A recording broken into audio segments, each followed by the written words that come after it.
Good morning, Year 8, and welcome to your final lesson of English this term. Let's start with a recall activity. We've got 4 questions to have a go at. First of all, I want to know, what does the adjective intense mean? This was a word that we were focused on last lesson. Number 2, what does the adjective mercurial mean? Think about the characters here of the Mad Hatter as well as Mr. Hyde.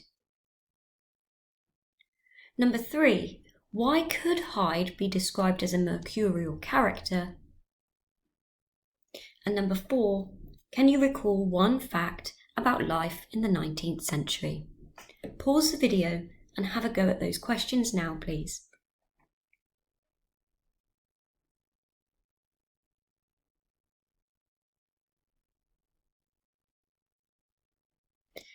Okay, so today's lesson is really an opportunity to consolidate the learning that we've covered for this unit so far.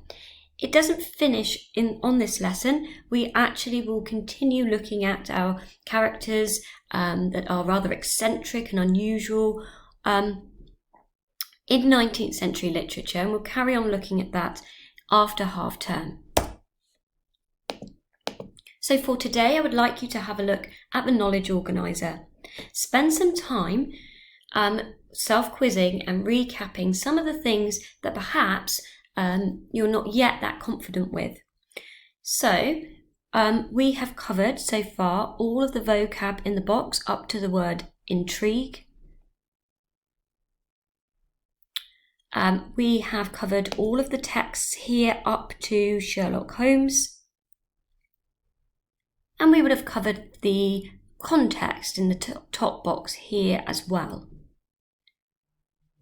I've attached a copy of this to show my homework, should you wish to print it out. So this knowledge organiser obviously represents the most important things that we want you to take away from this unit. So a good way to do that is to practice self-quizzing, and I know this is some things we've practiced in class before.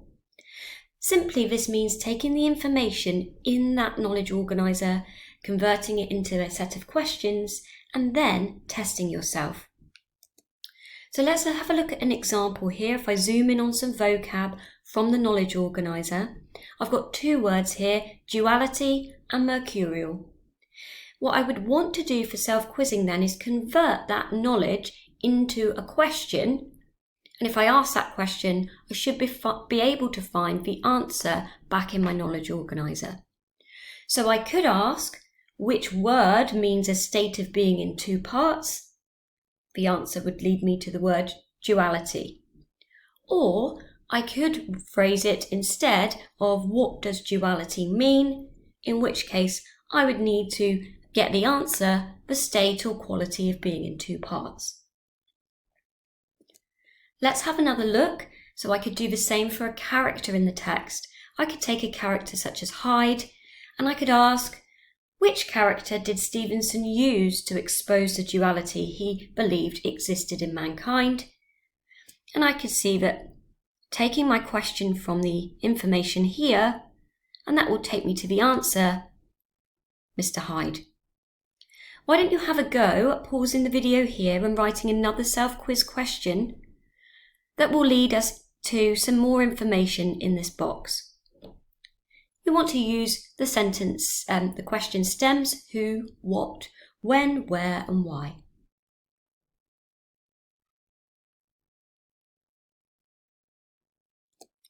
Okay, over to you.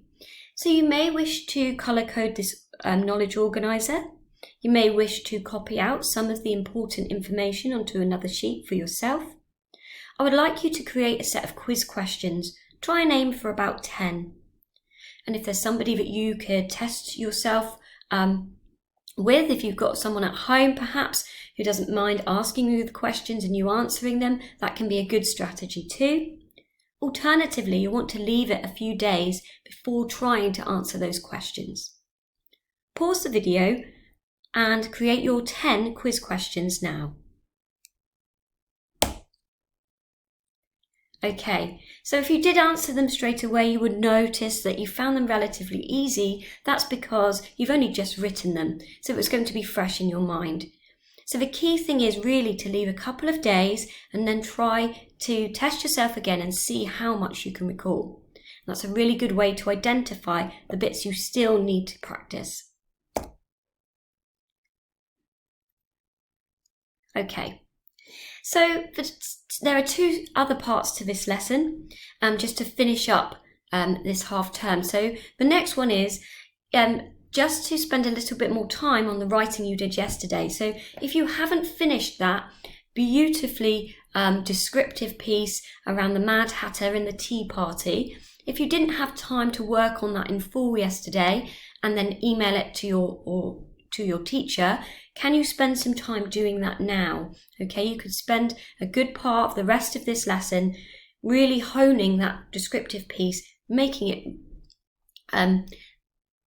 it wonderfully descriptive and including those beautifully crafted sentences that you practiced yesterday.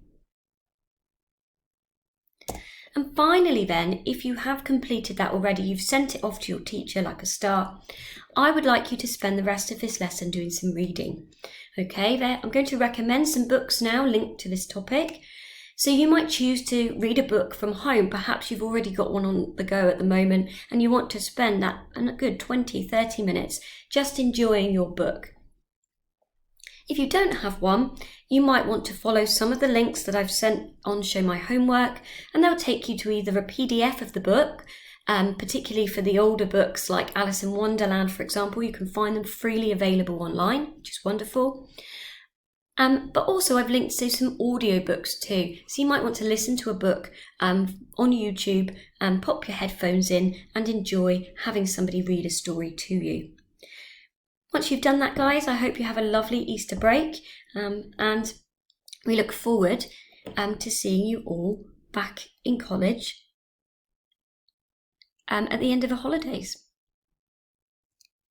So here's my recommendations. I've suggested either a classic 19th century text to you, something like Alice in Wonderland or Dr. Jekyll and Mr. Hyde, things that we've been reading about in class. You might also choose any of Charles Dickens' works. I've recommended Oliver Twist here, or indeed any of the Sherlock Holmes stories. So I've linked you to some websites where those texts are freely available for your reading.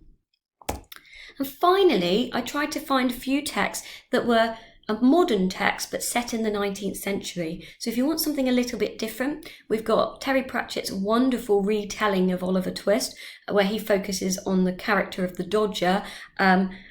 It's brilliantly funny, and if you like any of Terry Pratchett's other books, you'll love this one. Also, we have Philip Pullman's story fantasy novel, The Ruby and the Smoke. And finally, another fantasy actually, but also set in the 19th century, is The Girl of Ink and Stars. And actually the link here, right at the bottom, takes you to a wonderful podcast, which is not just an audio book, but it's more like an audio play or drama. It's in 3 short parts, and again, very, very enjoyable. So if you would like to follow any of them, the links here will be on a PDF on Show My Homework. As I say, I hope you enjoy reading and have a really lovely Easter break when it arrives. Bye!